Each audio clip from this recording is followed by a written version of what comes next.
नमस्कार. संवाद प्रतिवाद या आमच्या विशेष कार्यक्रमामध्ये आपल्या सगळ्यांचं मनापासून स्वागत.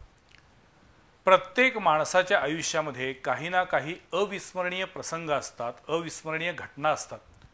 पण आता ज्यांचं वय 4 ते 5 वर्ष आहे अशा बालकांपासून ते अगदी 60, 70, 80, 90 वर्षापर्यंतच्या कुणाही जीवित व्यक्तीला जर आपण विचारलं की तुमच्या आयुष्यातील लक्षवेधी वर्ष कुठलं, तर सगळेच जण म्हणतील 2020. त्याचं कारण आहे कोरोना. गेल्या वर्षी कोरोनामुळं जी काही उलथापालथ झाली, जे काही प्रचंड नुकसान झालं, ते इतकं मोठं आहे की कुणीच आपल्या आयुष्यामध्ये 2020चं वर्ष विसरणार नाही. कोरोना काळामध्ये लॉकडाऊन झाला आणि पहिल्यांदाच रेल्वे, रस्ते वाहतूक आणि विमानसेवा एकाच वेळी बंद झाली असेल. ज्यांचं हातावरचं पोट होतं त्यांचे तर प्रचंड हाल झाले. म्हणजे फेरीवाले असतील, रिक्षा व्यावसायिक असतील, जे रोजच्या रोज कमवून आपल्या घरातील चूल पेटवत आहेत, त्यांचे प्रचंड हाल झाले. त्या मानानं जे सरकारी नोकरदार होते, बँक किंवा अन्य कुठेही नोकरी करतायत, त्यांचा पगार चालू होता. त्यामुळे त्यांना तशी लॉकडाऊनची फार मोठी काही काळजी नव्हती किंवा त्यांना फार मोठा फटका बसला नाही. पण जो गोरगरीब होता त्याला मात्र प्रचंड त्रास सहन करावा लागला.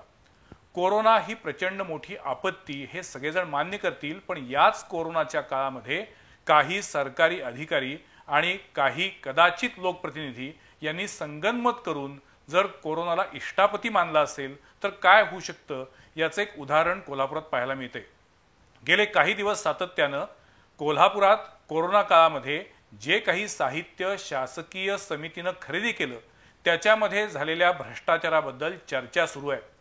कोरोना काळामध्ये जवळपास 88 कोटी रुपयांच्या साहित्याची खरेदी झाली आणि त्यापैकी जवळपास 35 कोटी रुपयांचा भ्रष्टाचार झालेला आहे असा स्पष्ट थेट आरोप पुराव्यांसह राजवर्धन नाईक निंबाळकर यांनी केलेला आहे.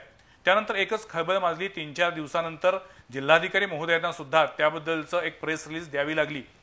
राजवर्धन नाईक निंबाळकर यांनी केलेला आरोप, त्या आरोपामध्ये कितपत तथ्य आहे, नेमकी परिस्थिती काय आहे, भ्रष्टाचार कोणकोणत्या माध्यमातून झाला आहे, हे सगळ्या गोष्टी जनतेसमोर आल्या पाहिजेत.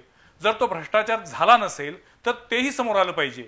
पण नाईक निंबाळकर यांनी जे काही आरोप केलेले आहेत त्या आरोपामागे त्यांचा नेमका काय अभ्यास आहे, त्यांची नेमकी काय भूमिका आहे आणि खरोखर जर कोरोना काळातील 88 कोटींच्या खरेदीमध्ये 35 कोटीचा भ्रष्टाचार झाला असेल, म्हणजे जवळपास 40% भ्रष्टाचार झाला असेल, तर हे अत्यंत गंभीर प्रकरण आहे. आणि अशावेळी कोल्हापुरातल्या प्रत्येक नागरिकानं या भ्रष्टाचाराच्या विरोधात उभारलं पाहिजे. आणि म्हणूनच आज मी आमच्या स्टुडिओमध्ये बोलवलेलं आहे या विषयाला वाचा फोडणारे जिल्हा परिषदेचे सदस्य राजवर्धन नाईक निंबाळकर यांना. त्यांचं स्वागत आहे. त्याचबरोबर आज आजच्या चर्चेसाठी मी बोलवलेले आहेत कॉमन मॅन संघटनेचे ॲडव्होकेट बाबा इंदुलकर यांना. बाबा इंदुलकर स्वतः वकील पण आहेत आणि कॉमन मॅन संघटनेच्या माध्यमातून सामान्य माणसासाठी लढत असतात म्हणून त्यांना बोलवलेलं आहे. नाईक निंबाळकर साहेब, सुरुवात तुमच्यापासून करूया. 88 कोटी रुपयांची एकूण खरेदी झाली कोरोना काळामध्ये आणि त्याच्यापैकी जवळपास 35 कोटींचा भ्रष्टाचार झाला असा तुमचा दावा आहे. बरोबर. या 35 कोटींची मला फोड सांगाल का तुम्ही? काय, कशा पद्धतीने आहे? समोर कागद घेऊन हातात सांगितलं तरी हरकत नाही. सर, याच्यामध्ये मी खरं असं एक तर आपण पहिल्यांदाच आपण ही चर्चासत्र लावलं याच्याबद्दल मी आपला आभार मानतो. नाही, आभार नाही, प्रसारमाध्यमांचं आमचं एक काम आहे. पण दुर्दैवानं काय आहे की भ्रष्टाचाराबद्दल उघडपणे बोलायला सुद्धा तयार होत नाहीत लोक. म्हणजे आजच्या चर्चेसाठी मी काही शासकीय अधिकाऱ्यांना बोलवलं होतं, कोणीही यायला तयार नाही. काही भ्रष्टाचार विरोधी आंदोलनातील लोक आहेत त्यांना बोलवलं होतं, तेही यायला तयार नाहीत. काही प्रसार माध्यमातील लोकांना बोलवलं होतं, तेही यायला तयार नाहीत. जिल्हा परिषदेमधील अन्य काही सदस्यांना बोलवलं होतं, तेही यायला तयार नाहीत. नेमका काय प्रॉब्लेम आहे, एवढं दडपण कुणाचं आहे, दबाव कुणाचा आहे हे शोधलं पाहिजे. पण राजवर्धन नाईक निंबाळकर, तुमचं कौतुक आहे की तुम्ही या एका विषयाला तोंड फुटलेलं आहे. त्याच्यानंतर तुमच्या आरोपामध्ये कितपत तथ्य आहे हे नंतर कालांतरानंतर दिसून येईल. पण तुम्ही तुर्तास हा विषय मांडलेला आहे, त्यामुळे तुमची भूमिका सांगा. मुळात हा विषय घेत असताना गेल्या 4 महिन्यापासून मी ह्या गोष्टीचा 4 ते 5 महिन्यापासून, मला वाटते सप्टेंबर महिना असेल, जुलै महिन्याच्या 25 तारखेला मी माहिती अधिकाऱ्याचं पत्र आदरणीय सीओ साहेबांना जिल्हा परिषदमध्ये दिलं की मला याची सखोल माहिती द्या की तुम्ही कशा पद्धतीनं खरेदी केली. मग तिथून पुढे टाळाटाळ करत कुठं व्हॉट्सअपला काहीतरी माहिती टाकायची, कुठं तर आणखी कुठं माहिती दिल्यासारखी करायची, पण कुठल्याही पद्धतीनं सही शिक्क्याची नक्कल किंबहुना अधिकृत कागद कोणताही देण्याचा प्रयत्न त्यांनी माझ्याकडे करत नव्हते. पण जिल्हा परिषदेच्या सिओनगड का मागणी केलीत?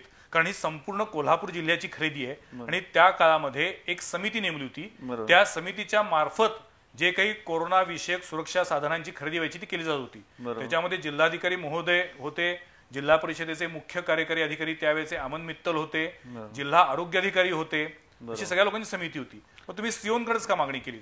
नाही, त्याच्यामध्ये ज्यावेळी 13 मार्च 2020 रोजी जी अधिसूचना जारी झाली आपत्कालीन परिस्थितीची, त्यावेळी अधिसूचना जारी झाल्यानंतर पहिल्यांदा कमिटी तिथं स्थापित झाली. त्या समितीमध्ये जिल्हाधिकारी हे अध्यक्ष होते, मुख्य कार्यकारी अधिकारी हे सह अध्यक्ष म्हणून तिथे होते. सदस्य सचिव म्हणून आपले आरोग्य अधिकारी जिल्हा परिषदेचे DHO होते, शल्य चिकित्सक होते आणि महापालिकेचे आयुक्त त्याच्यामध्ये होते. मुळात ज्या दिवशी अधिसूचना जारी झाली त्याच दिवशी संध्याकाळी 5 वाजता कमिटी स्थापन झाली. त्याच्यानंतरची परिस्थिती बघितली तर अधिसूचना म्हणजे समिती स्थापन झाल्यानंतर जिल्हाधिकारी महोदयांनी एक पत्र काढलं आणि त्या खरेदीचे अधिकार हे मुख्य कार्यकारी अधिकाऱ्यांनी जिल्हा आरोग्य अधिकाऱ्यांच्याकडे देण्यात आले म्हणून अशा पद्धतीचं पत्र त्यांनी इश्यू केलं. त्याच्यानंतरचं ते खरेदी जी आहे ही मुख्य कार्यकारी अधिकाऱ्यांच्या माध्यमातून जिल्हा परिषदेच्या इमारतीमध्ये त्या खरेदीची सगळी प्रोसेस त्या ठिकाणी चालू झाली. चालू झाल्यानंतर जे काय मला थोडंसं जाणवायला लागलं की चुकीच्या घटना ह्या ठिकाणी घडायला लागल्या.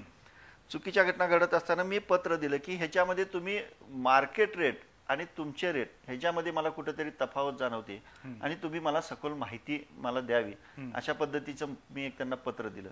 त्याच्यावरती गेली 4-6 महिने त्यांनी कुठल्याही पद्धतीची माहिती मला म्हणजे देण्यासाठी टाळाटाळच चालू केली की कुठल्याही पद्धतीने मला माहिती दिली. म्हणजे माहिती अधिकाराची सुद्धा मुस्कटदाबी केली.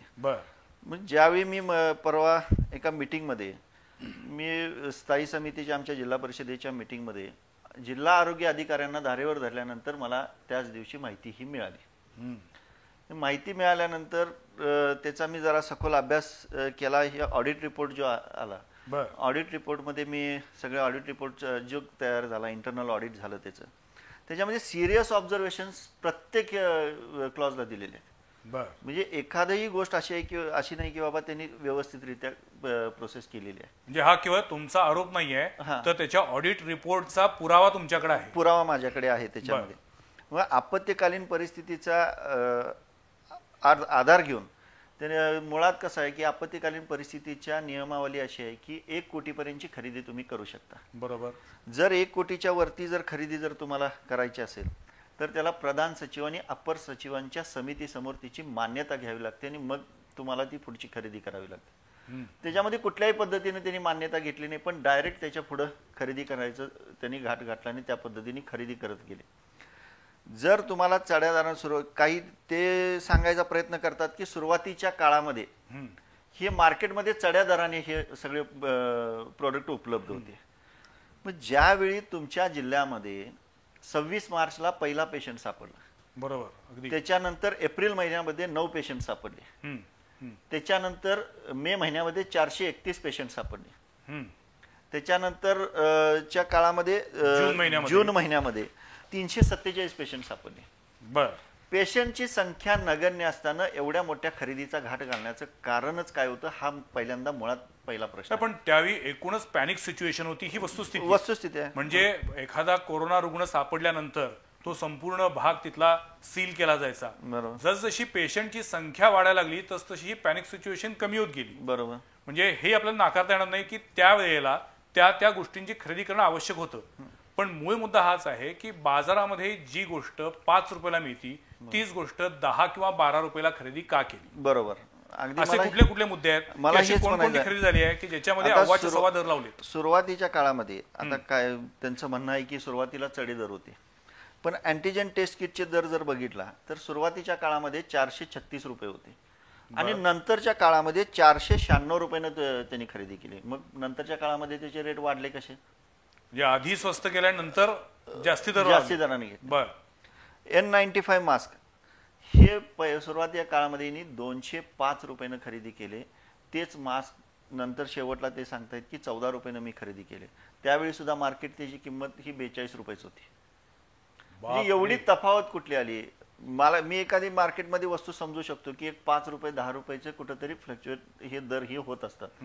मॅक्झिमम एक 15 रुपयेपर्यंत चढ उतार हे होत असतात मार्केट रेटमध्ये. पण 205 आणि 14 रुपये 190 रुपयाचा जर फरक येत असेल. नाही, सुरुवातीला काही वेळा N95 मास्क 130 रुपयाला विकला जात होता, हे मला माहिती आहे. पण तो रिटेल मार्केटमध्ये जेव्हा अशा पद्धतीनं होलसेल खरेदी केली जाते तेव्हा अधिकाऱ्यांनी निगोसिएशन केलीच पाहिजेत. होलसेल आणि जनतेचा पैसा आहे. होलसेल आणि बल्क क्वांटिटी तुम्ही खरेदी करताय. बल्क क्वांटिटी खरेदी करताना एखादी जर मार्केटमध्ये तुम्ही 130 रुपयाची वस्तू असेल तर तुम्ही बल्क क्वांटिटी खरेदी करत असताना त्याचं निगोशिएशन करणं गरजेचं आहे. अगदी 100%. ती तुम्हाला 100 रुपये 90 रुपयाला मिळू शकत होती, ती तुम्ही 205 रुपयाने खरेदी करायचं कारणच काय? पुढचा मुद्दा जर बघितला तर पीपीई किट. पीपीई किटची मार्केटमधली किंमत त्याच्यामध्ये 50 GSM, 70 GSM आणि 90 GSM चे हे 3 प्रकार कापडाच्या जाडीनुसार हा थिकनेस प्रमाण असेल. त्याच्यामध्ये 50 GSM ची किंमत ही 250 रुपये मार्केट रेटमध्ये त्यावेळी सुद्धा होती. बर. त्याची 70 GSM ची किंमत ही 300 रुपये होती आणि 90 GSM ची किंमत ही 350 रुपये होती. तेच त्यांनी बाजारामध्ये घेत असताना त्यावेळेचे दर त्यांचे 990, 1100 आणि 1750 रुपयांनी खरेदी केली. म्हणजे जवळजवळ तुम्ही चौपट 5 पटीने तुम्ही दराने तुम्ही खरेदी करायला आलाय. हे पैसे कोणाचे? हे पैसे जनतेचा पैसा, जनतेच्या टॅक्स मधनं तिथे गेलेला पैसा आहे. म्हणजे एकीकडे कोरोना काळामध्ये काही हॉस्पिटलनी लुटलं. बरोबर. जसं सांगतायत की 350 रुपयाला पीपी किट आहे, पण मी अत्यंत जबाबदारीनं बोलतोय, कोल्हापुरातल्या अनेक हॉस्पिटलनी पीपी किट साठी किमान 500 रुपयाची आकारणी केलेली आहे. 500 ते 1000 रुपये. आणि एका पेशंटला एका दिवसामध्ये 10 पीपी किट वापरली असंही हॉस्पिटलने बिलामध्ये लिहिलं आहे. म्हणजे डॉक्टर हे आरोग्य सेवक, आरोग्य रक्षक, देवदूत असं त्यांच्याबद्दल बोललं जातं. पण कोरोना काळामध्ये काही हॉस्पिटलनी पेशंट म्हणजे बकरा आलाय त्याला कापायचंय अशा पद्धतीने कापलेला आहे. आणि त्याच्याबरोबरीनं आता जो हा काही अधिकाऱ्यांनी जो काही संगनमतानं केला जर भ्रष्टाचार उघड झाला तर हा सगळा गंभीर प्रकार आहे. म्हणजे प्रेताच्या टाळूवरचं लोणी खाण्याचा प्रकार काय असतो तर हा असा असतो, जे 350 रुपये पीपीई किट जर 900 रुपयाला खरेदी केलं जात असेल तर ही खूप गंभीर गोष्ट आहे. आणि मला वाटतं कोणत्याही सजग नागरिकानं याच्याबद्दल गप्प राहून चालणार नाही. पुढचा मुद्दा काय? पुढचा मुद्दा पल्स ऑक्सिमीटर. म्हणजे ज्याच्यामध्ये आपण पल्स स्वतःचे हे करायचे. कोरोनामध्ये पल्स डाऊन येतात अशा पद्धतीचं त्याचा ऑक्सिजन लेवल तपासण्याचे आवश्यक होतं. लेवल तपासण्याचा काय दर आहे? त्याचा मार्केटमध्ये त्यावेळी होता 525 रुपये दर होता. म्हणजे चांगल्या क्वालिटीचं मिळायचं. ते त्यांनी 1750 रुपयाने खरेदी केली. माय गॉड. मी स्वतः बी न्यूज साठी पल्स मीटर घेतलेलं होतं, उत्तम दर्जाचं सर्वोत्कृष्ट पाहिजे म्हणून. तर ते 1150 रुपयाला मी घेतलेलं होतं. म्हणजे मी म्हणतोय अगदी जास्तीत जास्त 1200-1300 रुपये, ते 1750 रुपयाला खरेदी केलंय. बरोबर. त्याच्यानंतर semi folded bed with coir mattress, pillow with IV stand, हे जे माझ्याकडे कोटेशन्स पण आहेत. हे जे बाजारातली किंमत 7250 रुपये. ओके. ते त्यांनी 12744 रुपयाने खरेदी केलेलं आहे. म्हणजे ह्याच्यामध्ये प्रत्येक ह्याच्यामध्ये ह्या गोष्टीत जवळजवळ 5000 रुपये त्यांनी बाजूला काढण्याचा प्रयत्न केला.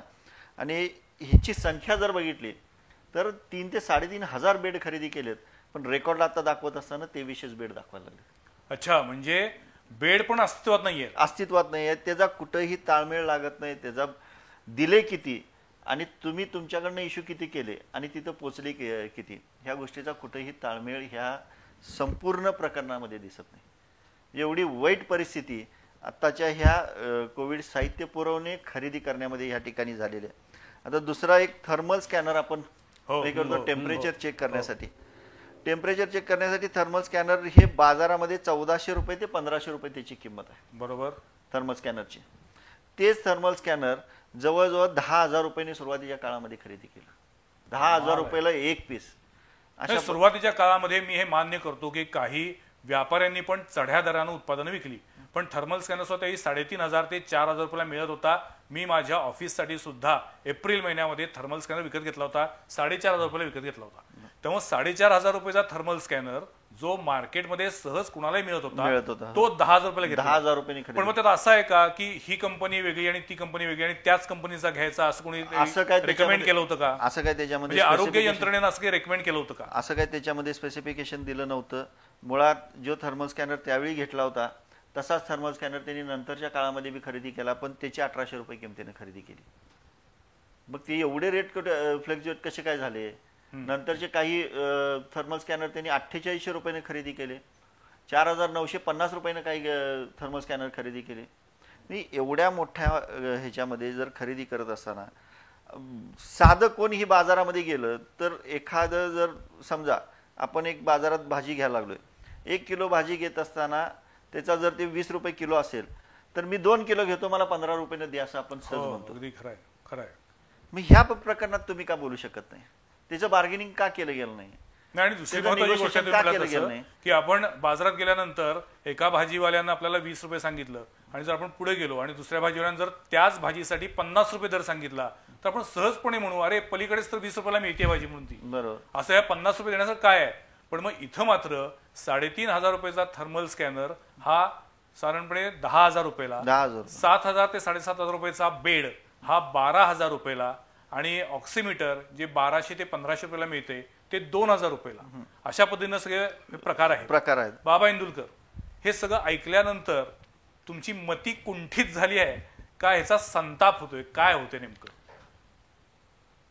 एक सिद्धांत आहेत दोन, म्हणजे जे काळानुसार प्रूव्ह झालेले सिद्धांत आहेत. इंग्लिशमध्ये एक म्हण आहे, ॲब्सल्यूट पॉवर करप्ट्स ॲब्सल्यूटली. एकाच्या हातामध्ये संपूर्ण सत्ता आली की तो 100% तिथं मोठा भ्रष्टाचार होतो. त्याचं हे ज्वलंत उदाहरण आहे. आणि भारताचा इतिहास बघितला तर ज्या ज्या वेळा मोठी संकट देशावर, जिल्ह्यावर, राज्यावर आलेली आहेत त्या त्यावेळेला प्रशासनातल्या माणसांनी दिवाळी साजऱ्या केलेल्या आहेत. गंभीर आहे विषय. समजून घ्या की तुम्हा आम्हाला उंबऱ्याच्या आत टाकलं,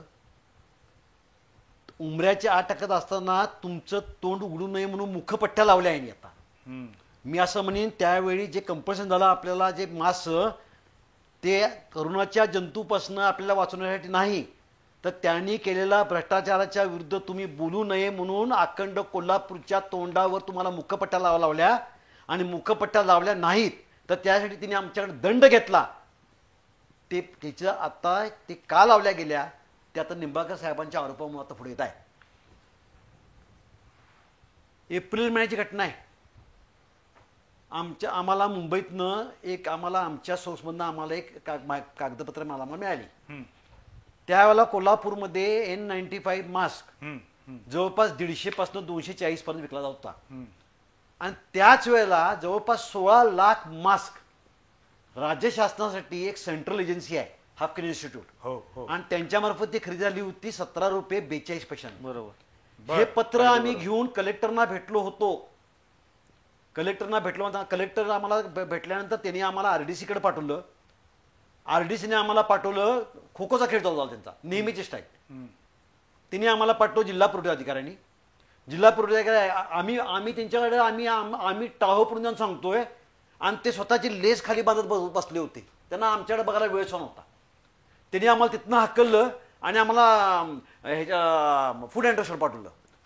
फूड अँड ड्रग्समध्ये जी महिलाच्या आधी असिस्टंट कमिशनर त्यामध्ये आम्हाला माहितीच नाही काय हे.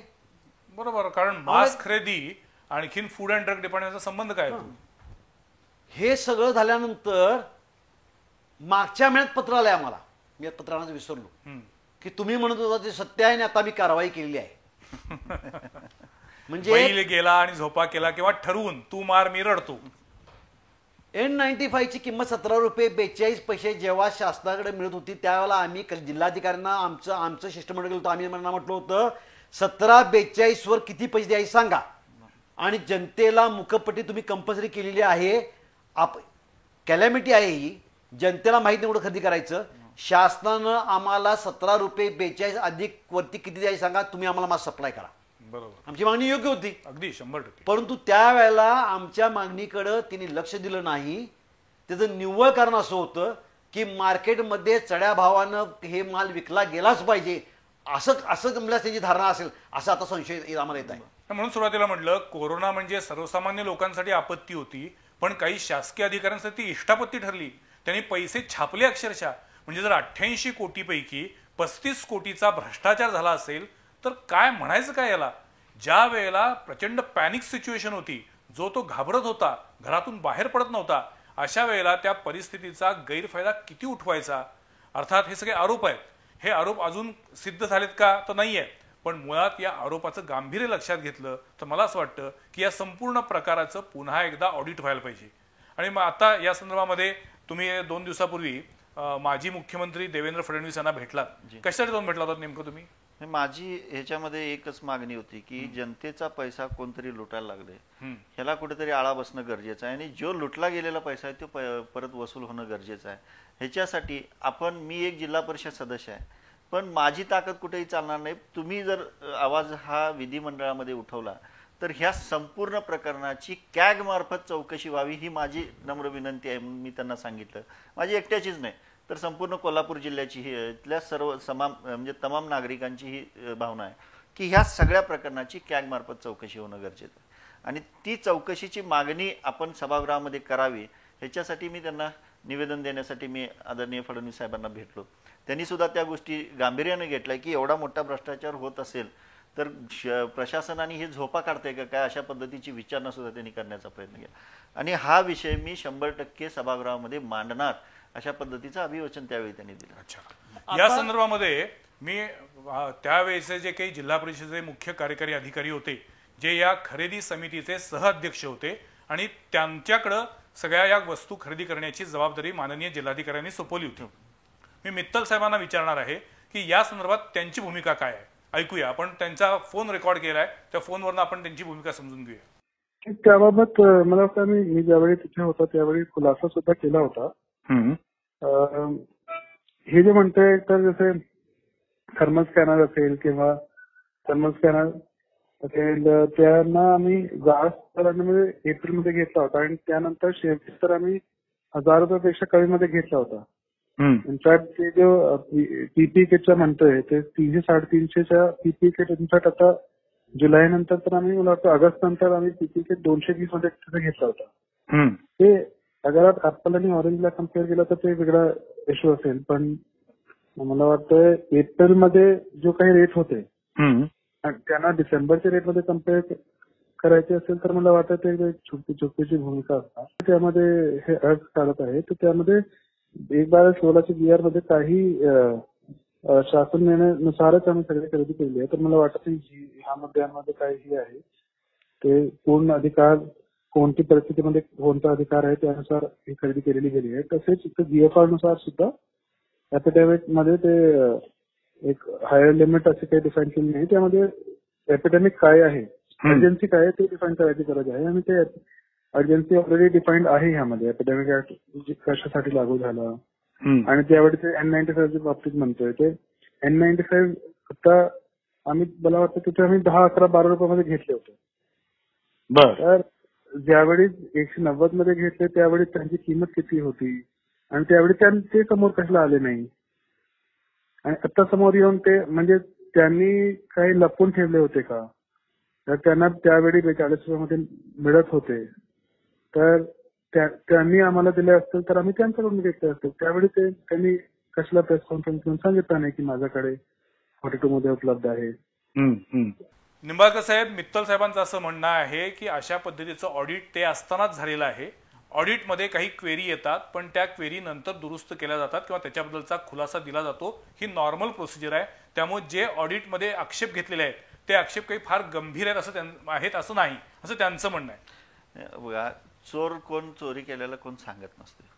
मुळात ह्याच्यामध्ये ऑडिटरने एक सिरियस ऑब्झर्वेशन असं दिलंय, जे साधं एक उदाहरण आहे त्याच्या की एखादं कोटेशन जर घेत असेल, जर तुम्ही कोटेशन त्याला जोडत असाल, कमीत कमी 3 कोटेशन्स येणं अपेक्षित आहे. म्हणजे एखादा दर फायनल करत असताना किंवा एखादी ऑर्डर फायनल करत असताना कमीत कमी 3 येणं, पण 10 सुद्धा येऊ शकतात. त्या 10ची का तुम्ही वाट बघितली नाही? पण त्यावेळेला खूप म्हणजे गरज होती, ठीक आहे, त्याच्यामध्ये आपत्तीजनक परिस्थिती होती. अशा वेळेला आपल्याला म्हणून तर त्याला म्हणलेलं आहे की इमर्जन्सीचाच मुळात पहिल्यांदा यांना अर्थ समजला नाही. ह्या इमर्जन्सी खरेदी म्हणजे काय? जी पहिली खरेदी तुम्ही करताय ती इमर्जन्सी खरेदी, नंतरचे तुम्ही व्यवस्थित ई टेंडरिंग करूनच खरेदी करणं. पण यात कुठेही ई टेंडर झालेलं नाहीये. ई टेंडर झालेलं नाहीये. नंतर जे तुमचे सप्टेंबर ऑक्टोबर मध्ये जे झालेले आहे त्याचे ई टेंडरिंग झालेलं आहे. त्याच्याबद्दल झालेलं आहे. हो, सप्टेंबर ऑक्टोबर ऑक्टोबरमध्ये. अच्छा, पण सुरुवातीच्या काळामध्ये कुठेही टेंडर प्रोसिजर झालेलं नाहीये. त्याच्याबद्दल मित्तल साहेबांचं म्हणणं काय ते ऐकूया. सगळा टेंडर झाला होता ते जुलैमध्ये मोठा टेंडर केला होता, ज्यावेळी थोडी परिस्थिती नॉर्मल झाली. अच्छा, काय असं कोणतीही आणीबाणीची गोष्ट मध्ये तुम्ही टेंडर केला, आम्ही सगळे टेंडर कम्पेअर केले होते. त्यामध्ये आम्ही टेंडर कम्पेअर करतो. आमच्यापेक्षा टेंडर ज्यांनी केलं त्यांचे रेट खूप जास्त होते. अच्छा, तुम्ही जर रत्नागिरीचा बघितला, सिंदूरचा बघितला, सातारा सांगलीचा बघितला, पुण्याचा बघितला, तर त्यावेळी त्यांचे रेट आमच्यापेक्षा जास्त आहे. जळगावचा बघितला, सोलापूरचा बघितला, हळूहळू सगळे ते कमी गेले. आणि ज्यावेळी आम्ही टेंडर केला, आम्ही सर्वात चांगला टेंडर काढला, त्यामुळे आम्ही कॉन्टिन्युअसली रेट कमी करत गेले. अच्छा, आणि त्यामुळे आम्हाला सर्वात कमी ज्या काही रेट असतील ते मिळाले.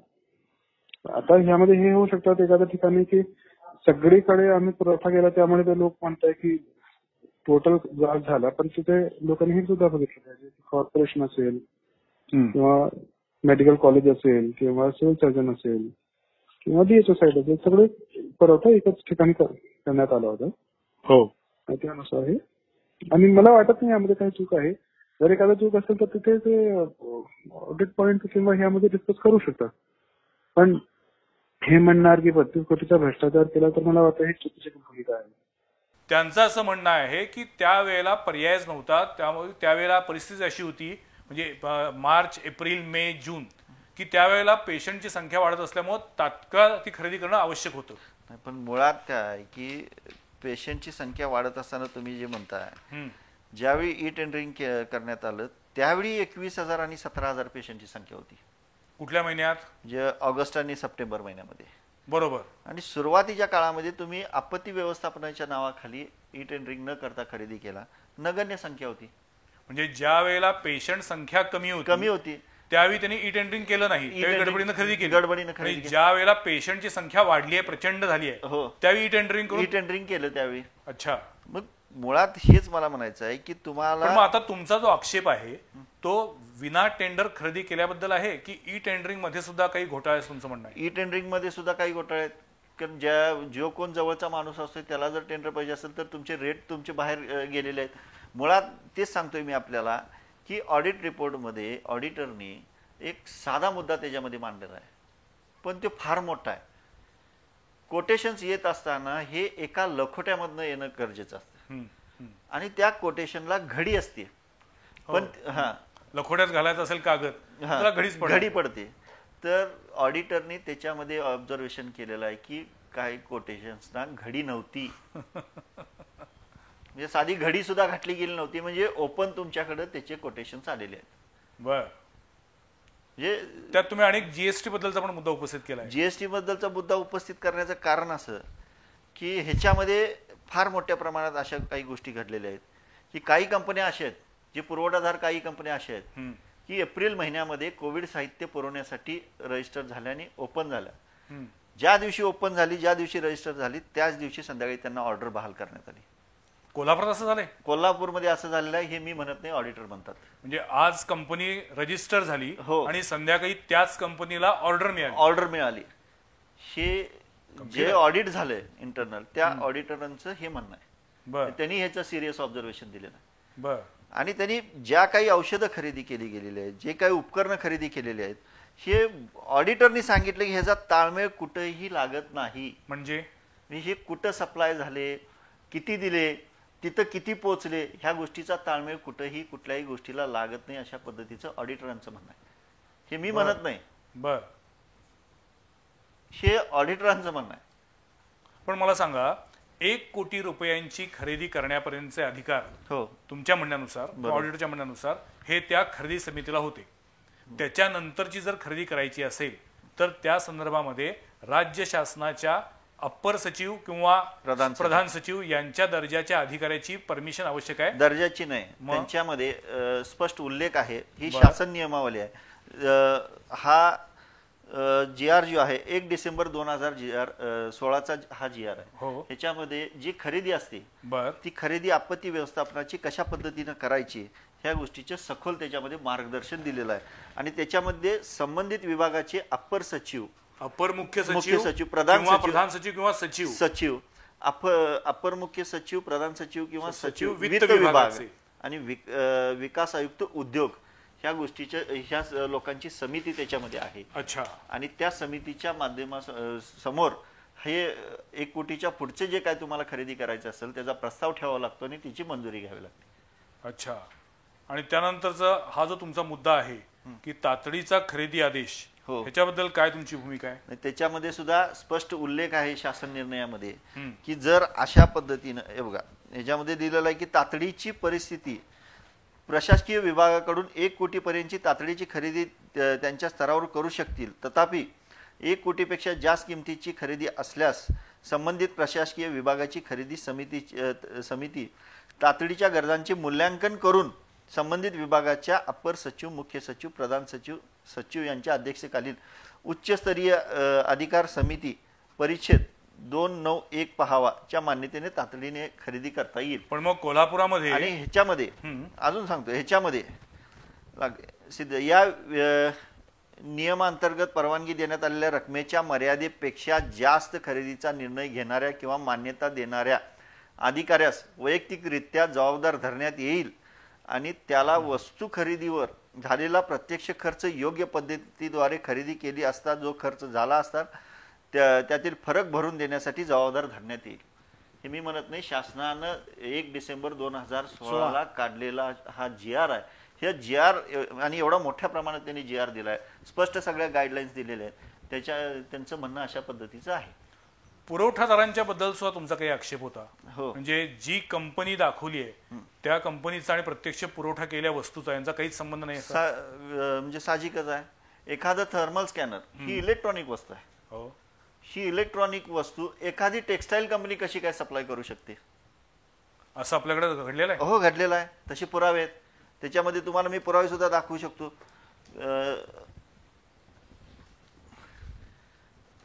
म्हणजे टेक्सटाईल कंपनीनं हो. थर्मल स्कॅनरचा पुरवठा केलाय. बघा, थर्मल स्कॅनर टेक्सलाईन टेक्सटाईल कंपनीकडून खरेदी करण्यात आलेलं आहे. काही N95 मास्क हे एका फाउंड्रीकडून खरेदी करण्यात आले. N95 मास्क कापडी असतो, ही काय लोखंडी नसतो. हो. फाउंड्री ही लोखंड तयार करणारी, कास्टिंग तयार करणारी कंपनी आहे. पण फाउंड्रीकडनं N95 मास्क खरेदी केलेले आहेत. तुमचा असाही मुद्दा होता की काही कंपन्यांचा GST रजिस्ट्रेशनच नाहीये. GST रजिस्ट्रेशनच नाही आहे. मी आता उद्या त्यांना मी GST ऑफिसला मी माझं पत्र द्यायला लागलोय, माहितीच्या अधिकारात द्यायला लागलोय. ह्या सगळ्या फर्म ज्या आहेत ह्या सगळ्या फर्मनी GST भरलेली आहे का? GST भरली असेल तर त्याचं मला काय असेल ते विवरण द्यावं, अशा पद्धतीची मी माहिती त्यांच्याकडे मागतो. बाबा, सर्वसामान्य माणूस अशा पद्धतीचा भ्रष्टाचार समोर आला की एक तर प्रचंड चिडतो, शिव्याशाप देतो आणि ह्या सगळ्या सिस्टीमवरती दोष देऊन रिकामा होतो, काहीच करू शकत नाही, कारण तो हतबल असतो. तुम्ही स्वतः कॉमन मॅन संघटना चालवताय, तुम्ही कायदेशीर अभ्यास केलाय, कायद्याची पदवी आहे. काय ह्याच्या सगळ्यावरती होऊ शकतं किंवा काय करावं लागेल? पहिली गोष्ट, त्या मित्तल साहेब आपण माझी नाव घेतलं, मी तर असं म्हणेन की आणि आपण असंच म्हणावं त्यांना. मला काय वाटतंय हा काही व्यक्तिगत विषय नाही आहे. आणि आत्ताच्या ह्या कार्यक्रमाच्या माध्यमातून तत्कालीन सीओना असं आमचं आव्हान आहे की आमचा तुमच्या विरुद्ध काही आरोप नाही, परंतु तुमच्याच कार्यालयामध्ये असणाऱ्या इंटरनल ऑडिटरनं जे आता ऑडिट पॉइंट्स काढले आहेत त्याच्यावर तुम्ही बोलावं. बरोबर. तो लहान का मोठा, 1 पैसा खाल्ला काय आणि 100 रुपये खाल्ले काय, पैसा खाल्ला का ना याच्यावर तुम्ही बोलाव ना. इंटरनल ऑडिटमध्ये काही शेरे येतात, काही पॉइंट्स रेज केले जातात, ज्या पॉइंटचं तुम्ही समर्पक उत्तर आतापर्यंत देऊ शकला नाही का? मुळात ह्याच्यामध्ये बाबा एक विषय कसा आहे, नाही मला पूर्ण करू द्या साहेब. ही हिमनागाचं टोक आहे. अगदी मी बोलतो ना पुढं. ह्या जिल्हाधिकारी कार्यालय आणि त्या सीओ मार्फत मायग्रंट्स वर्करना त्या धान्याच्या सामानाची पोती वाटण्यात आली. ती ज्यांना वाटली असं दाखवलं गेलेलं आहे. त्याच लोकांना कलशेट्टी साहेबांनी ते तत्कालीन कॉर्पोरेशनचे आयुक्त त्यांनी समाजातल्या विविध म्हणजे दानशूर व्यक्तींकडनं मटेरियल गोळा करून ज्यांना मायग्रेंट वर्गाला दिलं होतं त्याच्या याद्या ह्या लोकांनी मागून घेतल्या. बर. आणि त्या याद्याची नावं या लोकांना माल वाटला असं दाखवलं गेलं. असं समाजामध्ये मोठी कुजबूज आहे. याच्यावर त्यांनी बोलावं. बाप रे. म्हणजे जे गोरगरीब आहेत त्यांना जे काही त्यावेळी जीवनावश्यक साहित्य दिलं जात होतं त्याच्यातही जर भ्रष्टाचार झाला असेल तर कुठाय माणुसकी. आणि मग कशासाठी हे सगळं, म्हणजे पैसा खायचा असेल तर त्यालाही किती मर्यादा पाहिजे. अशा आपत्तीच्या काळात सुद्धा जर असं होत असेल तर गंभीर गोष्ट आहे ही. आणि मग मला असं वाटतं की लोकप्रतिनिधींनी पण याच्यामध्ये लक्ष घालणं आवश्यक आहे. म्हणजे कोरोना परिस्थिती नियंत्रणात आणण्यासाठी आम्ही इतके कष्ट घेतले असं म्हणून जर कोणी श्रेय घेत असेल तर अशा पद्धतीचा भ्रष्टाचार झाला असेल तर त्याची जबाबदारी कुणावर. पुढचं आहे का, ह्या क्वारंटाईनच्या ज्या व्यवस्था होत्या त्याच्यामध्ये त्या दिवशी असणारी माणसांची संख्या आणि वाटलेली ताट हिशोब लावा. बाप रे. ज्या ठिकाणी शक्य आहे त्या ठिकाणी हात मारला असं म्हटलं तर चुकीचं होणार नाही अशी परिस्थिती आहे. मी तर पुढे जाऊन म्हणेन यांनी फक्त घराच्या दरवाजात आकाशकंदील आणि पंत्या लावायच्या फक्त लावायचे पत्र होऊन गेलेले. हे दिवाळी साजरी केली. हा, कोरोना त्यांना पावला. बिन आकाशकंदिलाची आणि बिन पंत्या लावता केलेली ही अधिकाऱ्यांनी केलेली दिवाळी आहे असं माझं म्हणणं आहे. कुठं फेडणार हे पाप. आणि असे वागले की अरे आम्ही लोकशाहीमध्ये आहोत की नाही आम्ही विसरलो होतो. हे ना उत्तर नाही यांच्याकडे आमच्या प्रश्नांना. ह्यांना त्यावेळेला आम्हाला भेटायला वेळ नव्हता. आम्ही त्यावेळेला व्हॅलिड पॉईंट रेस केले होते. त्यावेळेला माननीय जिल्हाधिकारी साहेबांनी यात स्वतःच लक्ष घातलं असतं तर या गोष्टी आता आल्याच नसत्या. नाही, पण आता मी एक दुसरा मुद्दा म्हणतो की समजा आता जे नाईक निंबाळकर साहेब तुम्ही आरोप करताय हे सगळे आरोप खोटे आहेत हे सिद्ध झालं आणि केवळ तुम्ही राजकीय हेतूनं हे एक काहीतरी गॉसिप तयार केलं असं झालं तर. माझ्याकडे जे आता पुरावे आहेत किंवा इंटरनल ऑडिटरने जे ऑब्झर्वेशन दिलेलं आहे, जर ह्याच्यात भ्रष्टाचार झाला नाही असं कोणाचं मत असेल तर त्यांनी माझ्यावरती फौजदारी गुन्हा दाखल करावा. एवढे तुम्ही ठाम आहात? एवढे मी ठाम आहे. मी कुठल्याही पद्धतीनं चुकीच्या काही गोष्टी किंवा चुकीचं कुणावरती आरोप करत नाही. मला वाटतं की ही काही राजकारण करायची वेळ नाहीये. कुठल्या पक्षाचा कोण आहे हे बघायची वेळ नाहीये. जनतेचा पैसा कोरोना काळामध्ये अशा पद्धतीनं लुटला गेला असेल आणि त्याच वेळेला एकीकडं बेड नाही म्हणून काही रुग्णांचा मृत्यू झाला होता आणि त्याच वेळेला 3,500 बेड खरेदी करून प्रत्यक्षात ते बेड आता कुठे आहेत हे पण माहीत नसेल तर काय करायचं. या संदर्भामध्ये सुद्धा मला मित्तल साहेबांना विचारायचंय की त्यावेळी घेतलेले बेड किंवा त्यावेळी एकूणच जे काही साहित्य खरेदी केलं होतं ते खरेदी केलेलं साहित्य आणि त्याचं डिस्ट्रीब्युशन यांच्यामध्ये ताळमेळ लागत नाहीये. काय सांगाल तुम्ही?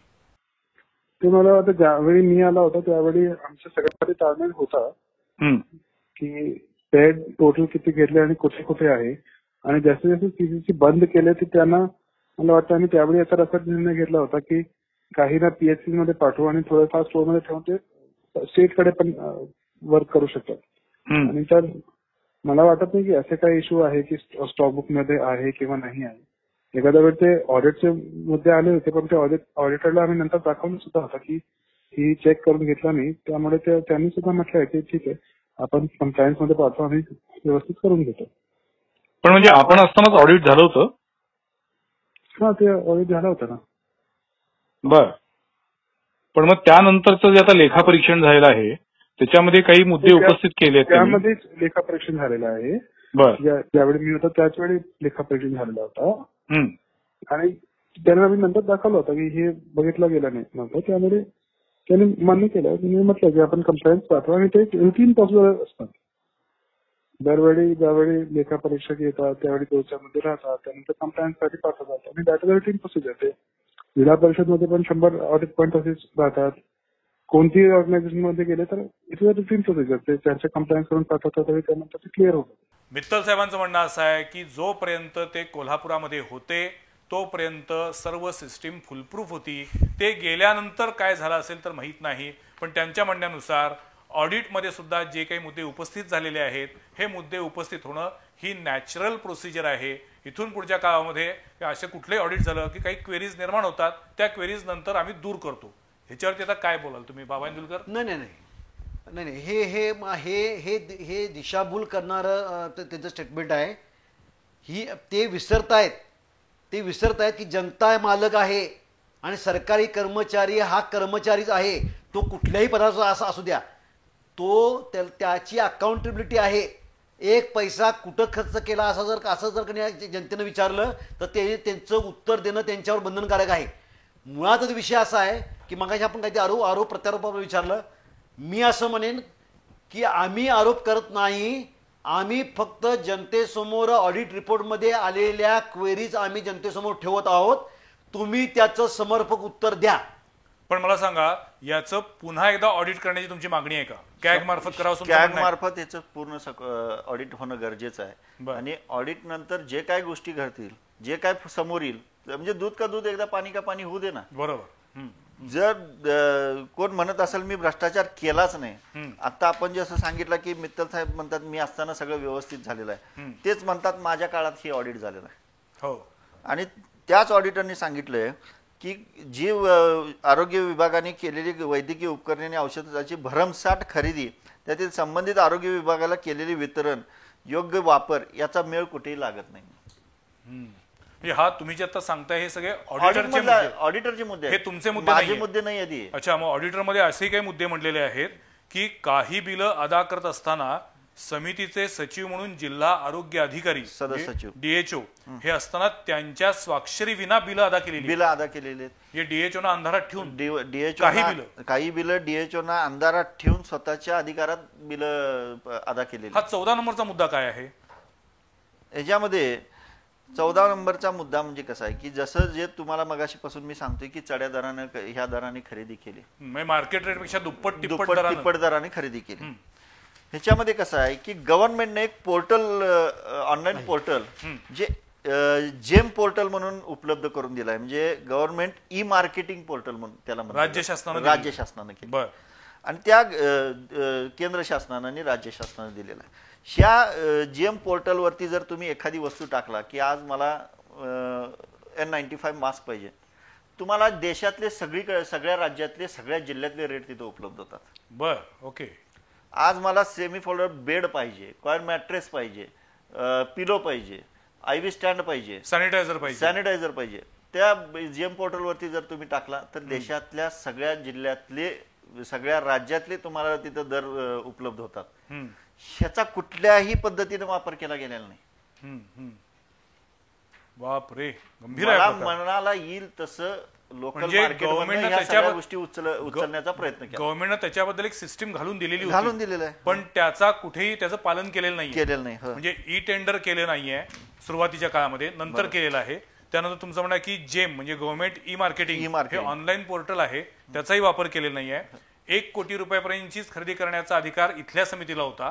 त्याच्यानंतर ते सचिव स्तरावरती जाणं अपेक्षित होतं, तेही झालेलं नाहीये. आणि सगळ्यात महत्वाचं म्हणजे खरेदी केलेल्या वस्तू आणि वितरण केलेल्या वस्तू यांचाही ताळमेळ कुठेही लागत. त्यामुळेच या ऑडिट रिपोर्टमध्ये 18 नंबरचा मुद्दा असा आहे की राष्ट्रीय आरोग्य अभियान अंतर्गत जिल्हा लेखा व्यवस्थापक हे कंत्राटी पद असून पण या पदाला जिल्हा आरोग्य समितीमध्ये इतके अधिकार कसे प्राप्त झाले? या अधिकाराचा सर्रास गैरवापर जिल्हा लेखा व्यवस्थापकांकडून झाला आहे. आणि पुढे असं म्हटलेलं आहे, आपत्कालीन परिस्थिती निर्माण झाल्याचा अध्यादेश 13 मार्च 2020 ला जारी झाल्यापासून पुढील 2 ते 3 महिन्यात रुग्णांची संख्या नगण्य असतानाही स्थानिक बाजारातून इतक्या मोठ्या प्रमाणात खरेदी करण्याचा घाट का घातला? आणि या प्रश्नांची उत्तर देण्यासाठी मला असं वाटतं एकही शासकीय अधिकारी पुढे येत नाहीये, लोकप्रतिनिधी पुढे येत नाहीयेत. माझी त्यांना नम्र विनंती आहे, आवाहन आहे, कोल्हापूरच्या जनतेला याबद्दल जे काही त्यांच्या मनात जे काही संशय निर्माण झालाय तो जर दूर करायचा असेल आणि कर नाही त्याला डर कशाला अशा प्रकारे म्हण आहे, तर पुढे यावं. ही खरेदी का झाली, नेमकी कशी झाली, त्यावेळी घेतलेल्या या सगळ्या वस्तू आता नेमक्या कुठे आहेत? त्यातले मास्क आता असणार नाहीत, मान्य आहे. सॅनिटायझर, हजारो लिटर सॅनिटायझर खरेदी झालं, ते कुणी मोजलं, कुणी क्रॉस चेक केलं, हे प्रश्न तर आता विचारूच शकत नाही आपण. इतकं लिटर सॅनिटायझर खरेदी केलं तर कोण तपासायला गेलं होतं? इतके मास्क खरेदी केले, कोण तपासायला गेले होते? त्या मास्कचा दर्जा काय होता, कुणी बघितला होता? जसं आता आपण म्हणतोय की बेडमध्ये सुद्धा एकूण खरेदी केलेल्या बेडची संख्या आणि त्यांचा दर याच्यामध्ये इतका गोंधळ आहे, बाजारभावापेक्षा इतका मोठा दर दाखवलेला आहे. तर ह्या सगळ्याला काय ह्याच्यातनं आउटपुट काय निघणार तुमचे? आता बाबा याला काय करायला पाहिजे पुढे? म्हणजे आता मला असं वाटलं की शब्दच खुंटले. म्हणजे आपण फक्त हिंदुस्थानी पिक्चर बघायचा आणि भ्रष्टाचार विरुद्ध बोलायचं, हिंदी पिक्चर मध्ये नुसतं म्हणायचं की भ्रष्टाचार होऊ देणार नाही. प्रत्यक्षात हे काय चाललंय? हा 1 नंबरचा आयटम मास्क. काही कोट्यावधी रुपयामध्ये याची किंमत आहे. हा, गरज होती त्याला, काय अडचण नाही आहे. वस्तुस्थिती अशी आहे, ज्यांना हे करोना योद्धे म्हणतात, करोना वॉरियर्स, ज्यांनी फील्डवर समोर जाऊन स्वतःचा जीव धोक्यात घालून काम केलं, त्यांना हे N95चे मास्क पुरवले गेले नाहीत. वरिष्ठ अधिकारी आणि वरिष्ठ डॉक्टर ज्यांचा सर्वसामान्य रुग्णाशी संपर्क येत नव्हता, त्यांच्यासाठी हे मास्क आणले गेले. पीपी किट वरती 22 कोटी 48 लाख रुपये खर्च केले. 22 कोटी रुपयाची पीपी किट आली. त्यानंतर जे मी महत्वाचे आहेत ते मी तुम्हाला दाखवतोय. ह्याच्यामध्ये लॅब टेस्टिंग मटेरियल 13 कोटी 46 लाख रुपये खर्च दाखवलेला आहे. पल्स ऑक्सिमीटर, मगाशी आपण जे म्हटलं 2 कोटी 53 लाख रुपयाची पल्स ऑक्सिमीटर खरेदी केलेली आहे. त्यानंतर आपण मगाशी म्हटलं तसं मास्क वरती 6 कोटी रुपयाचे मास्क खरेदी केले. 6 कोटी 95 7 कोटी रुपयाचे मास्क खरेदी केले. मग मला असं वाटतंय की कोल्हापूर जिल्ह्यातल्या एकाही नागरिकाला मास्क खरेदी करायची खरं तर पाहिजे का कामा नव्हती. नाही, एक आव्हान करूया आपण, म्हणजे इलस्ट्रेटिव्ह, म्हणजे उदाहरणाच्या याच्यावर हा जो मास्कचा जो खर्च आहे, यातनं मास्क किती खरेदी केले आणि त्याचं डिस्ट्रीब्युशन कसं झालं, त्याच्या कुठं नोंदी आहेत, याची कागदपत्र जनतेसाठी जाहीर करा ना. हो. तर बॉडी बॅग 13 लाख रुपयाच्या बॉडी बॅग खरेदी केलेल्या आहेत. त्या कुठे गेल्या? थर्मल स्कॅनर मगाशी म्हटलं असं 1 कोटी 96 लाख रुपयाचे आहे. हॉस्पिटल फर्निचर 1 कोटी 18 लाख. त्यानंतर PVC डिझाईन टनेल त्याच्यासाठी 1,12,000. ठीक आहे. नेब्युलायझर पण खरेदी केली आहे. 26,22,000. कॉम्प्युटर 22,48,000. आणि एक्सपेन्सेस फ्रॉम ते कॉम्प्युटरचे साहित्य वगैरे. हो, पण त्यासाठी 9 कोटी 30 लाख रुपये. पेरिफेरलसाठी एक्सपेन्सेस फॉर पेरिफेरी 9 कोटी 30 लाख. कोविड-19 HR 5 कोटी 76 लाख. आशा ऑनोरियम 2 कोटी 3 लाख यात दाखवलेला आहे. पण अजूनही आशा वर्कर्स आणि त्यांचे प्रश्न सुटलेले नाहीत, त्यांना पैसे मिळालेले नाही. पैसे मिळालेले नाहीत. सगळ्यात महत्वाचं, जे कोविड योद्धे म्हणून काम केले, जे तळागाळात किंबहुना ग्राउंड लेवलला ज्यांनी काम केलं, म्हणजे काही स्क्रीनिंग, आता ग्रामीण भागामध्ये एखाद्या ग्रामपंचायतीच्या माध्यमातून शिक्षकांना, तिथं अंगणवाडी सेविकांना, आशा वर्करना घरोघरी जाऊन स्क्रीनिंग करण्यात आलं की बाबा कोविड पेशंट्स आहेत का, कोणाला सिम्पटम्स आहेत का, ह्याचा आपण आठवड्याला त्याचा सर्वे करत होतो. आणि हे गव्हर्नमेंटनं सर्वे करायला सांगितलं होतं. ह्या कोविड योद्ध्यांना 50 लाख रुपयाचं विमा कवच हे गव्हर्नमेंटनं दिलं होतं. पण ह्या जिल्ह्यामध्ये कोविड योद्धे म्हणून काम करत असताना मयत झालेल्यांची संख्या किती आणि त्यांना मयत झाल्यानंतर त्यांना 50 लाखाचं विमा कवच मिळवण्यासाठी गेलेले प्रस्ताव किती, ह्या गोष्टीचा सुद्धा ताळमेळ लागत नाही. बाप रे, तुम्ही एकापेक्षा एक बॉम्ब टाकायला लागला. ज्यांनी कोविड योद्धे म्हणून जे लोक काम केले, त्या 8च लोकांचे फक्त प्रस्ताव द्यावे गेले होते. हे मला सभागृहामध्ये एका स्थायी समितीच्या मीटिंगमध्ये मुख्य कार्यकारी अधिकाऱ्यांनी सांगितलं होतं. पण जो कोविड योद्धे म्हणून काम केलेल्या मृतांचा संख्या जर बघितली तर ती 30च्या वरती जाते जिल्ह्यातली. पण प्रस्ताव गेलेत किती? 8च. आपण त्यांनी काय स्वतःच्या खिशातले पैसे देत नव्हते. हो, शासनाचे पैसे, आणि ते बिचारे राबले. शासनाचे पैसे म्हणजे जनतेचे पैसे, शासनाचे पण नाहीत ते पैसे. आम्ही सगळे जर आपण कर भरतो म्हणून शासनाला महसूल मिळतो. कोविड सेंटरला काम करणारे लोक आहेत, त्यांचे पैसे दिले गेले नव्हते, त्यांना मानधन दिलं गेलं नव्हतं, आशा वर्करना मानधन दिलं गेलं नव्हतं. मुळात जे डॉक्टर्स काम करत होते, काही कंत्राटी पद्धतीवरती डॉक्टर हायर केले गेले, ते सुद्धा प्रामाणिकपणानं कोविड योद्धे म्हणून काम करत होते, त्यांचे कुठेही पैसे दिले गेले नव्हते. एक अशी म्हणजे माझ्यासमोर असं सुद्धा निदर्शनास आलेलं आहे की जे डॉक्टर 3-3, 4-4 महिने त्यांना मानधनाने 1 रुपया पेमेंट दिलं नसल्यामुळं ते परत तिथनं काम सोडून गेले होते. मी काही गोष्टी अशा ऐकल्या होत्या. अशा पद्धतीची सुद्धा परिस्थिती होती. हे फार हॉरिबल का पेमेंट दिलं गेलं नाही, योग्य वेळी का तुम्ही त्याच्याकडे लक्ष दिलं नाही. जिल्हाधिकाऱ्यांच्या अध्यक्षतेखाली समितीला मोठ्या प्रमाणात अधिकार शासनाने दिले होते. पॅन्डेमिक म्हणून तुम्ही कुठल्याही पद्धतीचे अधिकार घ्यावे, पण प्रायव्हेट हॉस्पिटलमध्ये 3-3, 4-4 लाख रुपये बिलं होत होती. त्याच्याकडे का गांभीर्याने त्यांनी दुर्लक्ष केलं? त्याच्याकडे का लक्ष दिलं गेलं? सुरुवातीला म्हटलं कोरोना काळामध्ये अक्षरशः लूटमार झालेली आहे, लोकांचे तळतळाट लागलेले आहेत काही अधिकाऱ्यांना, डॉक्टरना, पण तरी सुद्धा कुणाला जाग येत नाही, कुणाला यातनं काही शाणं व्हायची बुद्धी होत नाहीये. पैसा खायचा म्हणजे किती खायचा, काय भूक किती आहे नेमकी आयुष्यात, हे तर सगळं तपासायला पाहिजे बाबा. हे पेशंटना अशी परिस्थिती होती की प्रायव्हेट हॉस्पिटलमध्ये छापील बिलं सुद्धा दिली गेली नव्हती. अशा अनेक गोष्टी चिठ्ठीवरती एवढं देऊन द्यायचे. कोल्हापुरातील अनेक नामवंत हॉस्पिटलमध्ये असा प्रकार घडलेला आहे, नाव घेऊ शकत नाही, घेतलं तर त्यांची अडचण होईल, पण हा खरंच म्हणजे भयंकर चीड आणणारा प्रकार आहे. पण मला तुम्हाला विचारायचं आहे की सातत्यानं आपले ग्रामविकास मंत्री साहेब यांनी पण सांगितलेलं आहे की याच्यामध्ये जिल्हा परिषदेची बदनामी होऊ देऊ नका, तर तुम्ही याच्याबद्दल काय सांगाल?